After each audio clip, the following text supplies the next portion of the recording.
Pigna n'est pas un village que l'on peut découvrir en une seule journée. C'est un lieu pour les palais exigeants. En parfaite harmonie avec son nom, pomme de pin, il faut ouvrir lentement le strobile, écraser doucement l'enveloppe boisée et savourer enfin un goût fait de petits détails somptueux. Ici, dès le Moyen-Âge, on s'est offert le luxe d'avoir une place entièrement couverte qui est là pour vous accueillir à votre arrivée. C'est une richesse incroyable, laissée comme témoignage de cette époque, d'un village fort, un village important, situé sur la route qui, au départ de la mer, traverse Bayardo, Castelvittorio, Pigna et arrive en France. Aujourd'hui, c'est la France, mais autrefois, c'était le duché de Savoie et arrive jusqu'à Genève. D'ici passe l'une des plus importantes routes du sel. Le village était au centre d'un ancien réseau de commerce, comme en témoigne la structure des ruelles, qui sont très larges, par rapport à d'autres villages de la région, peut-être bien plus connus. Mais si l'on dissipe un peu les ombres, c'est l'enchantement.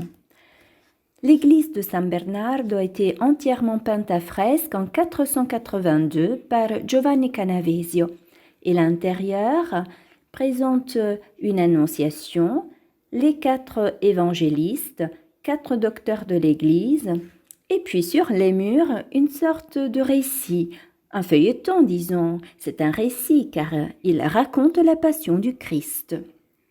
En plus de ce joyau que nous n'avons qu'effleuré ici, l'art à Pigna vous offrira de nombreuses autres suggestions.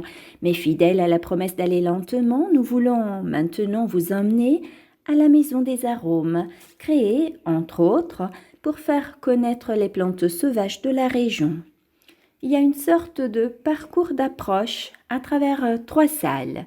Dans la première, qui est un espace de détente, on peut se balancer en sirotant une tisane à base d'herbes sauvages ou se plonger dans la lecture en s'allongeant sur un lit de foin ou encore essayer ce sauna aromatique qui est un sauna à basse température, environ 50 degrés, dans lequel sont placées des fleurs de lavande.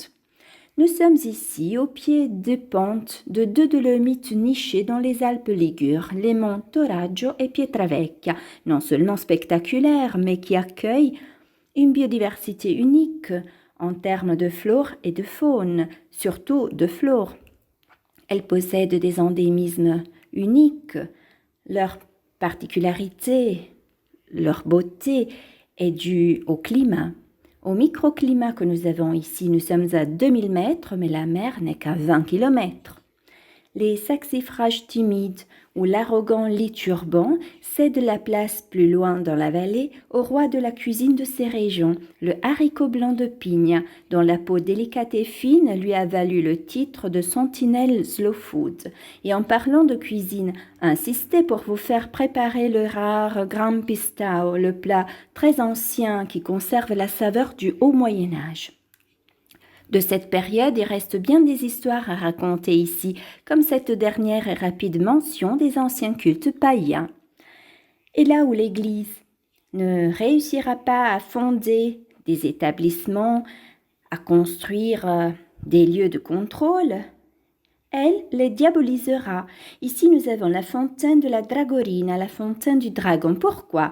Parce que certainement éloignés du pays et soumis peut-être à des cultes ancestraux, ils étaient difficiles à contrôler.